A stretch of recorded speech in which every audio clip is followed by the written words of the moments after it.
আরে বেচারার কি কষ্ট, শুধু ভাত খাচ্ছি। চল।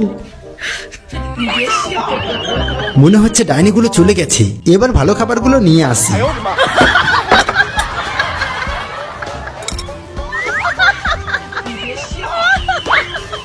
কুত্তার বাচ্চা নাটক করে ওকে মজা দেখাবো, চল। বাবু বাবু, কি হয়েছে, তোরা এখানে কি করছিস? আরে আমি তোর জন্য আমার জমি থেকে 4 ঝুড়ি ভুট্টা নিয়ে এসেছি। দাঁড়িয়ে আছিস কেন, তাড়াতাড়ি বসে পড়। আমরা বাড়ি থেকে খেয়ে এসেছি, কিন্তু এত করে বলছে যখন, তাহলে একটু খেয়ে দেখি। তোমাদের জন্যই তো এত কিছু করা, মন ভরে খাও। খাওয়া শুরু করি। পেট ভরে গেল, এবার আমরা চললাম। ভালো করে যেও।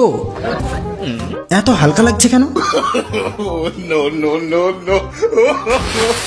ছাড়বো না তোদেরকে।